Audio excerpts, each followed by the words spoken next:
নমস্কার, আমি সুজাতা কিচেনে আপনাদের সকলকে স্বাগত। আজ আমি আপনাদের সাথে শেয়ার করব বাটার পনিরের রেসিপি, বা আমি এর সাথে পনিরের সাথে মটর অ্যাড করছি, আপনারা একে মটর পনিরও বলতে পারেন।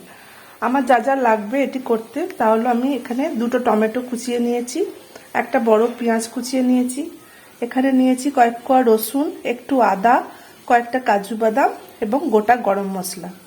এখানে এক বাটি মটরশুঁটি নিয়েছি। এখানে আমি খানিকটা পনির পিস পিস করে কেটে নিয়ে কর্নফ্লাওয়ার, লঙ্কা গুঁড়ো ও নুন মাখিয়ে ভেজে রেখেছি।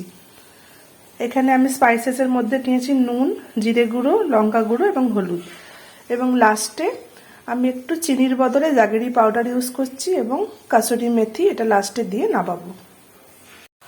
কড়াইয়ে আমি সাদা তেল ও ঘি গরম করতে দিয়ে দিয়েছি।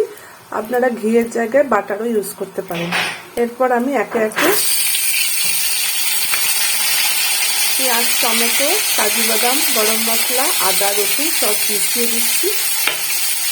এবার এটাকে আমি ভেজে নেব। দেখুন, এখানে আমার পেঁয়াজ, টমেটো, কাজু বাদাম এসব ভাজা হয়ে গেছে। আমি এখানে একটা শুকনো লঙ্কা দুটো চিড়ে নিয়েছি, এটাও অ্যাড করে দিচ্ছি।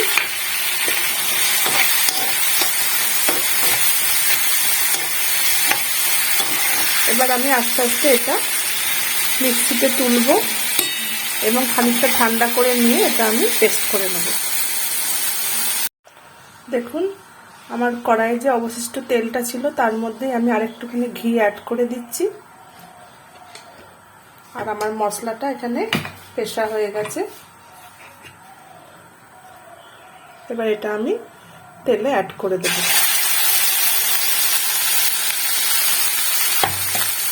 আপনারা চাইলে রান্নাটা পুরোপুরি বাটারে করতে পারেন। দেখুন, আমি মশলাটা এখানে কষে নিয়েছি। মশলা থেকে আমার তেল ছাড়তে শুরু করে দিয়েছে। এবার আমি এই স্পাইসেসগুলো অ্যাড করে নেব। রান্নাটা এখানে আমি ঘি দিয়েই করলাম, ঘি ও সাদা তেল দিয়ে। আপনারা চাইলে পুরোটাই বাটারে করতে পারেন। একটু এতে জল মেশাবো আমি। দেখুন, আমার ঝোলটা এখানে ফুটে এসেছে। এবার আমি পনির অ্যাড করে দেবো এবং মটর অ্যাড করে দেবো।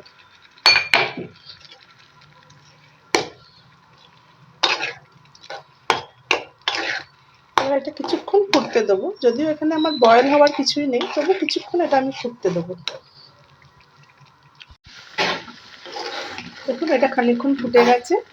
এবার আমি জাগেরি পাউডার ও কাসুরি মেথিটা অ্যাড করে দেবো। ব্যাস, আমার রান্না ডান।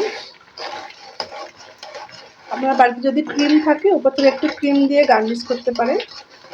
আমি একটু উপরে ধনেপাতা কুচি ছড়িয়ে দেবো। গ্যাসটা বন্ধ করে একটু ধনেপাতা কুচিয়ে দেবো।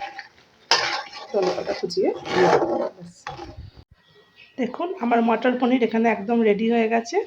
আমার রান্নাগুলো যদি আপনাদের ভালো লেগে থাকে, তাহলে ইউটিউব থেকে দেখলে চ্যানেলটিকে সাবস্ক্রাইব করে দেবেন, ফেসবুক থেকে দেখলে চ্যানেলটিকে ফলো করে দেবেন।